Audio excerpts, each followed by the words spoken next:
आप सभी को मेरा प्रणाम।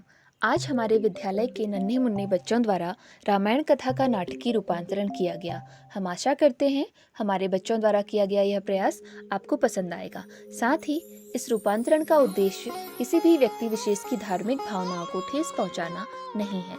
यदि इस रूपांतरण में हमसे कोई त्रुटि हुई हो उसके लिए हम क्षमा प्रार्थी हैं। चलिए शुरू करते हैं। यह बात उस समय की है जब रघुकुल के नरेश थे महाराज दशरथ। महाराज दशरथ अपनी तीनों रानियों रानी कौशल्या, रानी कैकेयी व रानी सुमित्रा के साथ एक कुशल व नीतिपूर्ण राज्य का संचालन कर रहे थे। तीनों रानियों के साथ महाराज दशरथ के कुल 4 पुत्र थे, जिनके नाम क्रमशः राम, लक्ष्मण, भरत व शत्रुघ्न थे। चारों राजकुमार अब बड़े हो चुके थे। शिक्षा दीक्षा लेने के पश्चात उनके पराक्रम, यश, कीर्ति और वैभव के किस्से कहानियां हर दिशा में फैले हुए थे। प्रत्येक दिन राजन की सभा में सैकड़ों लोग केवल राजकुमारों के दर्शन मात्र के लिए खड़े रहते थे। इसी क्रम में एक दिन महर्षि विश्वामित्र राजन की सभा में आ पहुंचे। महर्षि विश्वामित्र जानते थे राम, लक्ष्मण, भरत व शत्रुघ्न इतने पराक्रमी हैं कि उनके तेजस्व मात्र से ही निशाचरी शक्तियों का अंत संभव है। लेकिन महाराज दशरथ इस बात से चिंतित हो गए। उनका कहना था उनके बालक अभी सिर्फ 16 वर्ष के हैं और इतनी छोटी आयु में वे निशाचरी शक्तियों का सामना कैसे कर पाएंगे। लेकिन महर्षि विश्वामित्र के अनेक अनुरोध करने के पश्चात राजा दशरथ ने निर्णय लिया कि वे राम व लक्ष्मण को महर्षि विश्वामित्र के साथ वन में भेजेंगे ताकि निशाचरी शक्तियों का अंत हो सके और महर्षि विश्वामित्र और उनके साथ के अन्य साधु संत आराम से अपना तप, यज्ञ, होम आदि कर सके। दोनों बालक माता पिता की आज्ञा लेकर महर्षि के साथ जाने के लिए तैयार हो गए। वन में जाते जाते महर्षि ने उन्हें सचेत किया, क्योंकि वन में मायावी शक्तियों का बसेरा है और वे शक्तियां कहीं से भी आघात कर सकती हैं। वन में जाते हुए उनका सामना अनेक प्रकार की मायावी और दैत्य शक्तियों से हुआ।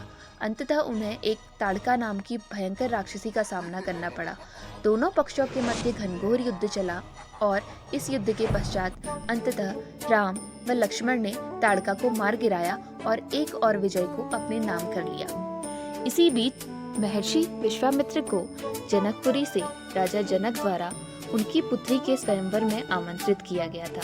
लेकिन महर्षि राम व लक्ष्मण को वन में अकेला नहीं छोड़ सकते थे, इसलिए उन्होंने सोचा कि क्यों न राम व लक्ष्मण को भी स्वयंवर में लेकर चला जाए। राम व लक्ष्मण को लेकर महर्षि विश्वामित्र राजा जनक की सभा मिथिला नगरी पहुंच गए। वहां जाकर उन्होंने देखा राजा जनक ने अपनी ज्येष्ठ पुत्री सीता का स्वयंवर रचाया। स्वयंवर के लिए महाराज जनक ने एक शर्त रखी थी। उनके पास एक पुरातन शिव धनुष पड़ा था।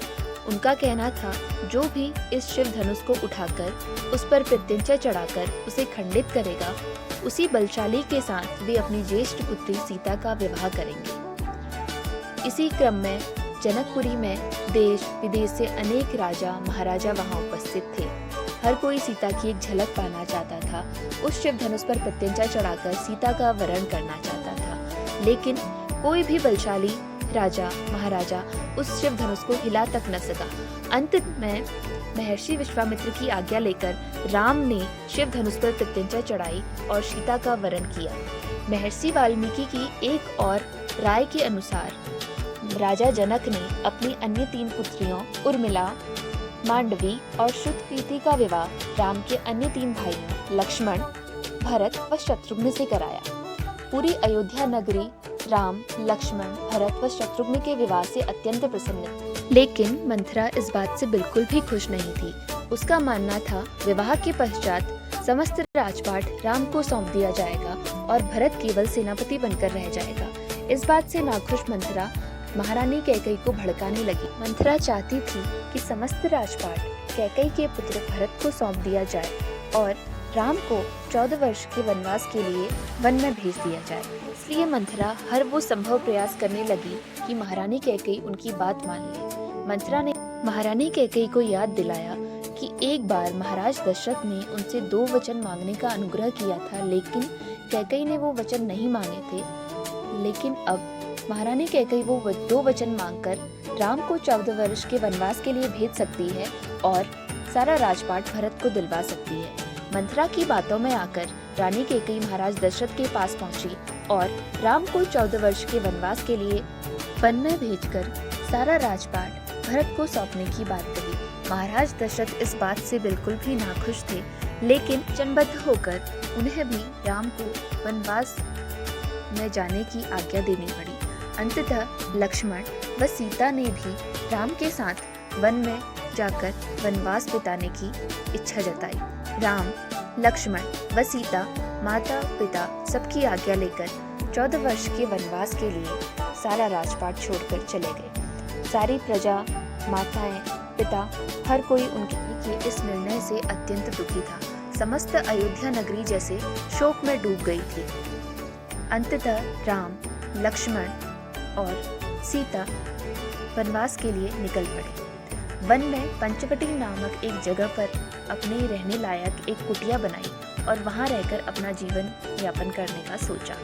एक दिन लक्ष्मण व सीता अपनी कुटिया में आराम कर रहे थे, तभी महर्षि नारद वहां उनके दर्शन के लिए आ पहुंचे।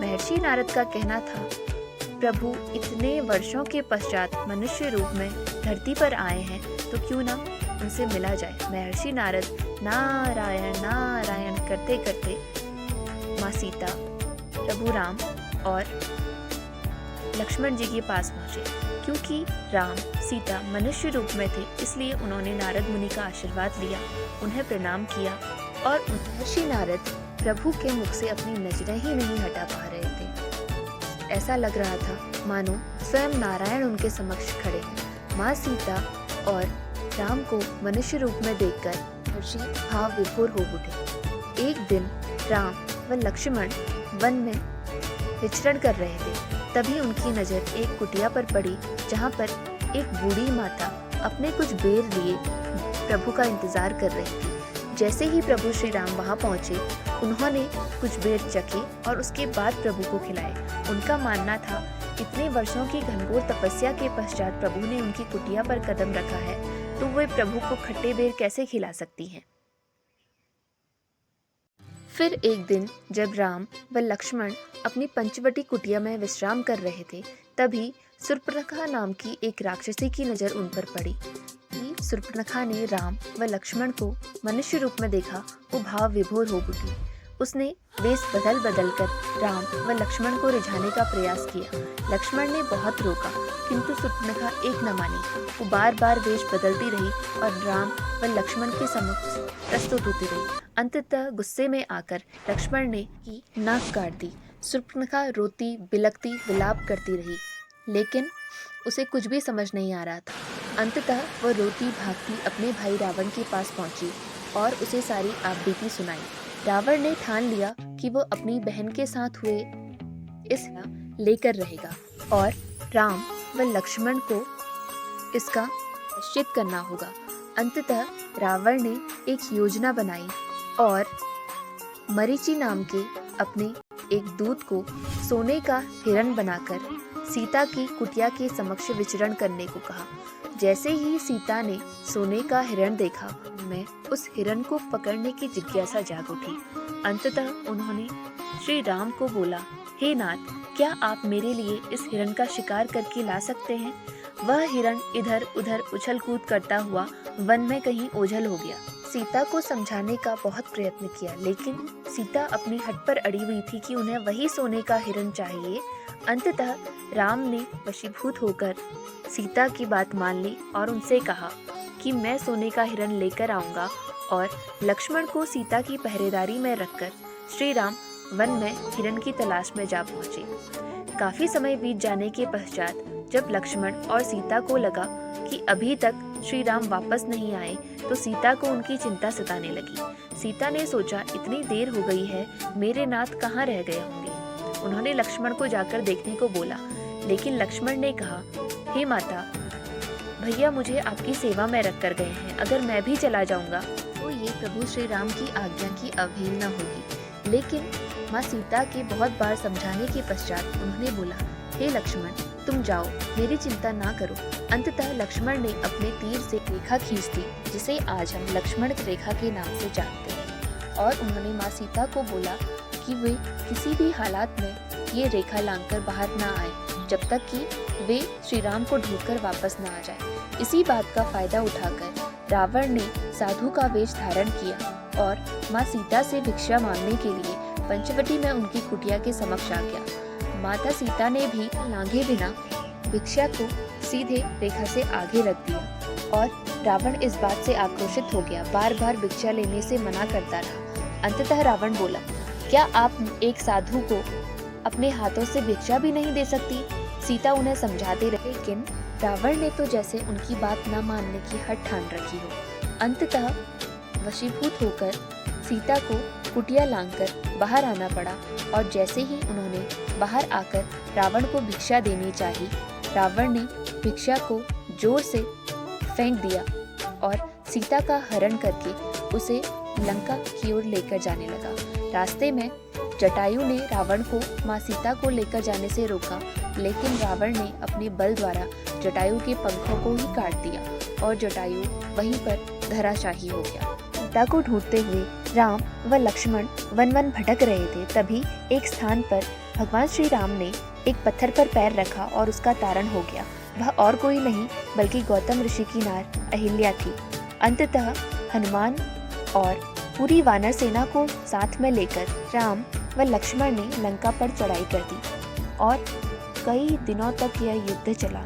इस युद्ध में प्रभु श्री राम की वानर सेना ने लंका की राक्षस अच्छा सबक सिखाया। रावण के पास शस्त्र, बल, ज्ञान किसी भी चीज की कोई कमी नहीं थी, लेकिन वह अपने अहंकार के वशीभूत होकर पूरी लंका के विनाश का कारण बना। एक पराक्रमी, तेजस्वी और एक विद्वान शिव भक्त था। उसे हरा पाना इतना आसान नहीं था, लेकिन अब उसके पापों का घड़ा भर चुका था।